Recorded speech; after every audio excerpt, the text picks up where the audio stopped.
नमस्कार दोस्तों, स्वागत है आपका हमारे यूट्यूब चैनल पर। गाइस, आज के इस वीडियो में हम लोग करेंगे हरियाणा पुलिस कांस्टेबल एग्जाम के लिए एक महत्वपूर्ण टॉपिक, कृषि एवं पशुपालन। तो कृषि एवं पशुपालन से इंपॉर्टेंट क्वेश्चन देखेंगे जो कि आपके एग्जाम के लिए इंपॉर्टेंट हैं।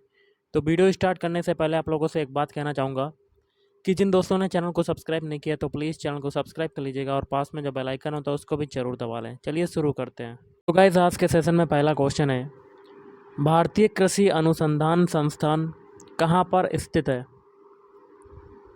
ऑप्शन ए, नई दिल्ली में स्थित है।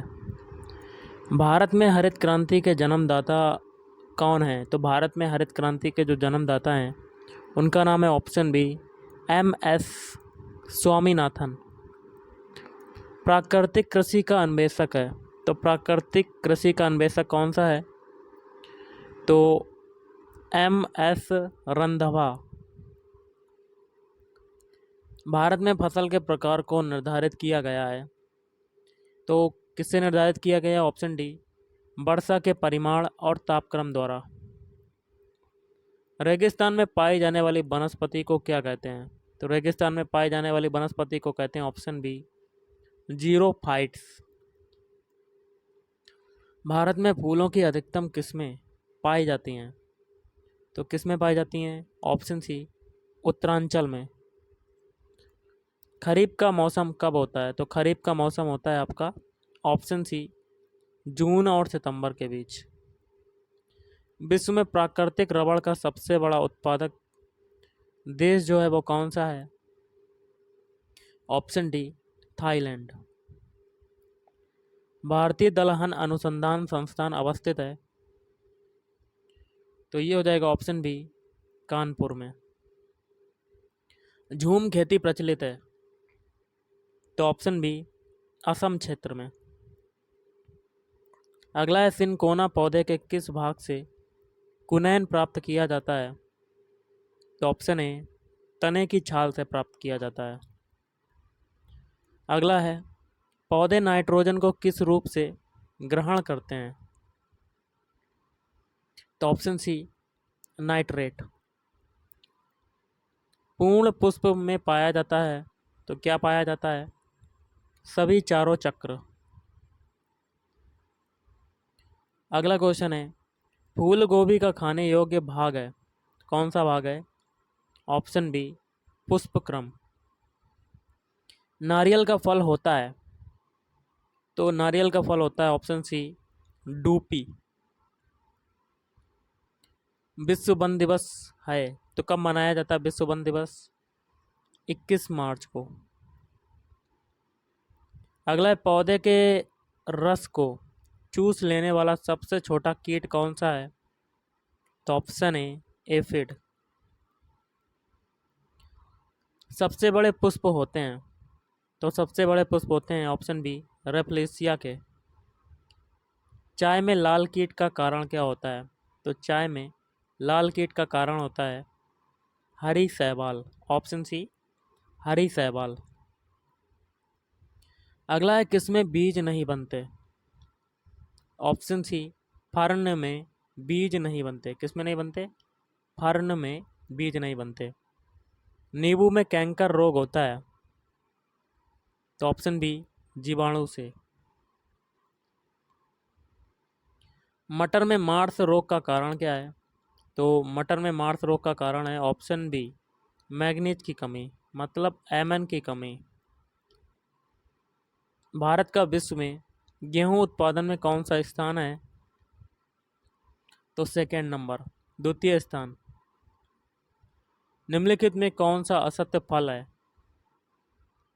ऑप्शन डी, उपयुक्त सभी।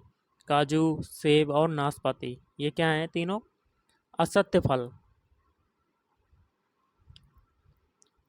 निम्नलिखित में कौन नकदी फसल है? तो ऑप्शन सी, तंबाकू। और निम्नलिखित में से किसमें प्रोटीन सर्वाधिक होता है? तो ऑप्शन सी हो जाएगा, मूंगफली। यूरिया में नाइट्रोजन किस रूप में होता है? तो ऑप्शन बी, एमाइड के रूप में। सोयाबीन की उत्पत्ति जो है वो कहाँ हुई? तो सोयाबीन की उत्पत्ति हुई है? ऑप्शन बी चीन में। हरित क्रांति के दौरान किस खाद्यान्न का उत्पादन बढ़ा? तो ऑप्शन ए गेहूं का उत्पादन बढ़ा है। निम्नलिखित में कौन प्रोटीन का उत्तम स्रोत है? तो ऑप्शन ए सोयाबीन। भारत में कपास उत्पादन में अग्रणी जो राज्य है उसका नाम क्या है? Option B Maharashtra. भारत का सबसे बड़ा रबड़ उत्पादक राज्य कौन सा है? तो ये है ऑप्शन ए केरल। कौन सा है? केरल। क्षारीय मृदाओं में सुधार लाने के लिए उपयुक्त रसायन कौन सा है? तो ये हो जाएगा आपका, गाइस आपको इसका कमेंट करके आंसर बताना कि क्या हो सकता है। मैं इसका आंसर नहीं बताऊंगा, आपको कमेंट करके बताना है। अगला रेड डॉट रोग जो है वो किस फसल का रोग है? तो ऑप्शन ए गन्ना का रोग है। भारत में निम्नलिखित किस फसल का सबसे ज़्यादा क्षेत्रफल है? तो ऑप्शन सी धान का सबसे ज़्यादा क्षेत्रफल है। भारत का केंद्रीय औषधि अनुसंधान जो संस्थान है निम्नलिखित में से किस स्थान पर स्थित है? तो लखनऊ। मानव द्वारा सबसे पहले प्रयोग में लाया जाने वाला अनाज कौन सा है? तो गेहूं। ऑप्शन डी गेहूं। संसार में सबसे अधिक तिल का उत्पादन करने वाला देश है? तो ऑप्शन बी भारत। अगला क्वेश्चन है निम्नलिखित में कौन केसर का उत्तम स्रोत नहीं है? तो ऑप्शन बी केरोटीन। करेंगे पशुपालन के क्वेश्चन, जिसमें पहला क्वेश्चन है निम्नलिखित में से श्वेत क्रांति का संबंध है? तो ऑप्शन ए दुग्ध उत्पादन से। श्वेत क्रांति का संबंध किससे है? दुग्ध उत्पादन से। अगला है भारत में सर्वाधिक दूध देने वाली जो बकरी है वो कौन सी नस्ल है? तो ऑप्शन बी जमुना पारी। मुर्रा आपने नाम सुना होगा, किस पालतू प्राणी की नस्ल है? तो मुर्रा भैंस को कहते हैं, वो उसकी प्रजाति होती है। तो ऑप्शन बी भैंस। दूध में कौन सा तत्व कम मात्रा में होता है? तो ऑप्शन डी कोबाल्ट मतलब CO। सर्वाधिक पशुधन किस राज्य में पाया जाता है? तो ऑप्शन बी उत्तर प्रदेश। किसकी उपस्थिति के कारण दूध का रंग जो है वो सफ़ेद होता है? तो केसिन।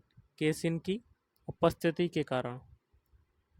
ऑपरेशन फ्लड निम्नांकित में से किससे संबद्ध है? तो ऑप्शन बी दुग्ध आपूर्ति से। दुधारू पशुओं की निम्नलिखित बीमारियों में से कौन सी बीमारी संक्रमणीय है? तो उपयोग में से सभी। पहला है फुट एंड माउथ रोग, एंथ्रेक्स और ब्लैक क्वार्टर। भारत में श्वेत क्रांति का जनक किसे कहा जाता है? ऑप्शन ए वर्गीज कुरियन को। किसके दूध में वसा की मात्रा जो है वो सर्वाधिक होती है? तो रेंडियर। गरीबों की गाय के नाम से किसे जाना जाता है? तो ऑप्शन बी बकरी को जाना जाता है। बकरी की किस नस्ल को जर्सी भी कहा जाता है? तो option D Anglo Nubian. Anglo Nubian. विश्व की दूध की रानी किस नस्ल की बकरी को कहा जाता है? तो ऑप्शन है सानेन। कौन हो जाएगा? सानेन। मेरिनो क्या है? तो मेरिनो जो होता है वो होता है आपका ऑप्शन है भेड़। अगला सबसे बड़ा जीवित पक्षी है? तो ऑप्शन डी शुतुरमुर्ग। अंडे देने वाले स्तनधारी है? तो option B duckbilled platypus. Apiculture संबंधित है? तो एपीकल्चर किससे संबंधित है? मधुमक्खी पालन से। निम्नलिखित में कौन सा पशु जुगाली नहीं करता है? तो ऑप्शन बी सुअर। लाल क्रांति किससे संबंधित है? तो मांस उत्पादन से। पशुओं में होने वाला अफरा रोग का कारण क्या है? ऑप्शन डी प्रदूषित आहार। मुर्गे के अंडे में कार्बोहाइड्रेट की मात्रा होती है, मुर्गी के अंडे में, तो 0.0 ग्राम। मवेशियों में बांझपन का कारण निम्नांकित रोगों में से है? तो ऑप्शन सी बैंग रोग। कौन सा हो जाएगा? ऑप्शन सी बैंग रोग। एक छत्ता में रानी मधुमक्खी की संख्या कितनी होती है? तो ऑप्शन ए 1 होती है। पशुधन में सबसे अधिक बच्चे देने वाली नस्ल कौन सी है? तो ऑप्शन बी सुअर। अगला है, संसार में सबसे अधिक अंडे देने वाली मुर्गी की नस्ल कौन सी है? तो ऑप्शन डी श्वेत लेग हॉर्न। भारत में भेड़ की नस्ल सबसे उत्तम नस्ल है, भेड़ की सबसे उत्तम नस्ल कौन सी है? तो नेल्लोर। शहरी बकरी सिटी गोट के नाम से कौन जानी जाती है? तो ऑप्शन बी बर्बरी। भारत में सबसे अधिक बकरियां कहाँ पाई जाती हैं? तो ऑप्शन बी यूपी में, उत्तर प्रदेश में। पश्मीना बकरी निम्नलिखित किस नस्ल से प्राप्त होती है? तो ऑप्शन सी चंगथंगी। विश्व में सर्वाधिक भेड़ किस देश में पाई जाती हैं? तो ऑप्शन ए ऑस्ट्रेलिया।